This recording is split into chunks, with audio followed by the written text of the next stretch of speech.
Hey guys, this is Aditi and welcome to Adilicious, where today I'm going to be showing you how to make these vampire cake pops, which I saw on Pinterest and thought would be pretty cool for Halloween. So let's get started. The list of all the tools and ingredients needed would be in the description box below. To start off, you need some cake and some frosting. You can use any cake or frosting of your choice. Start crumbling the cake till you have fine crumbs. I have a detailed video where I show you all the tips and tricks to get a perfect cake pop. The link would be in the description box below, or you can click the screen right now. Once your cake is crumbled, now it's time to add in the frosting. Add a little at a time.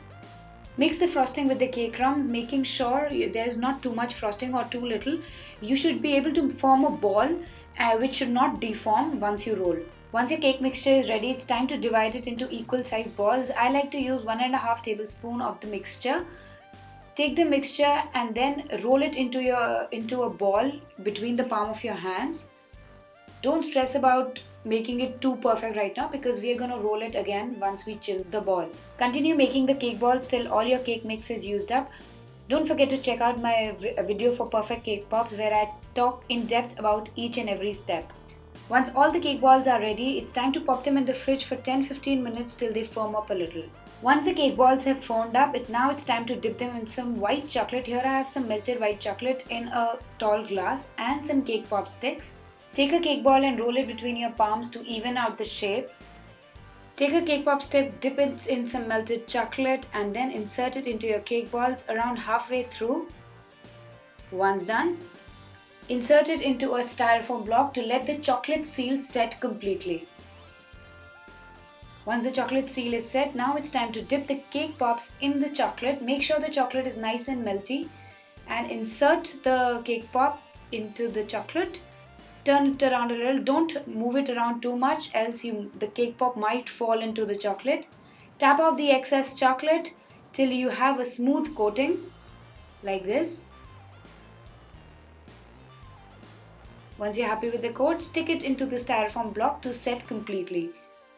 Once the chocolate coating is nice and set, now it's time to add on the details. Here I have some melted black chocolate which is nice and runny. Put it into a parchment paper cone. Snip the tip of the paper cone and draw the hairline of the vampire like this. The vampires have sort of a V on top, so I'm trying to create the same thing with the chocolate, something like this. Then draw the side locks and create the back hairline like this. Creating the hairline just helps us guide the chocolate better. Once the hairline is done, put on some gloves and add a blob of chocolate onto the back of the head and then using your fingers spread it around, making sure the chocolate doesn't get out of the hairline which we just created. Spread it around using your fingers. Shake the cake pop a little to even out the chocolate, and this is what the hair look like. Once the chocolate sets a little, go in with a toothpick and draw some lines coming towards the back of the hair. This just gives some texture to the hair. And this is what they look like with hair. Moving on, to give my vampires a bow tie, here I have a silicone bow mold in which I'll fill in the melted black chocolate like this. If you don't have a bow mold, then you can just pipe on some bow on a piece of parchment paper like this. Put it in the fridge to set until needed. Moving ahead, dip a toothpick in some black melted chocolate to give him some eyes like this, some eyebrows,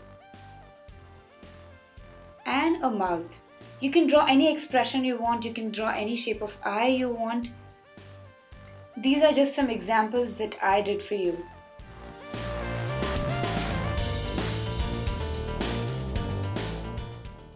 For the nose and the ear, dip a toothpick in the same white chocolate which we used for the coating and put it in the center of the face like this.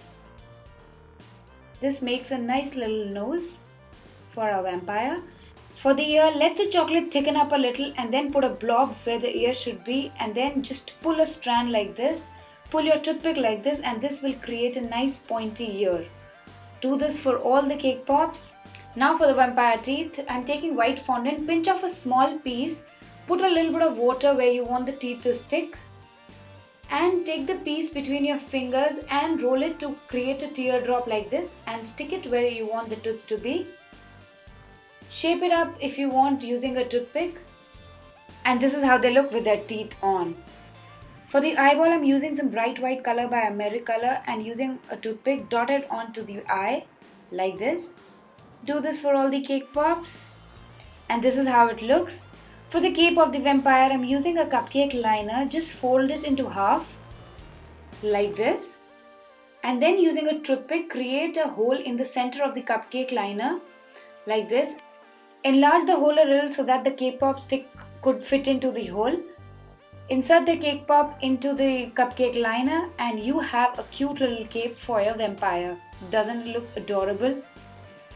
Now for a final touch, remove the bow tie from the silicone mold or the parchment paper and using some melted black chocolate, stick it onto the cake pop stick just where the vampire cape ends. And the vampire cake pops are ready to suck the blood out of you. On second thoughts, some red blood dripping out of the mouth would look really cool. I hope you give these one a try for your Halloween party and let me know in the comment section below at how it turns out. Don't forget to follow me on my social media. The links would be listed down below in the description box. And if you still haven't subscribed, click that subscribe button right away. Until next time, bye bye.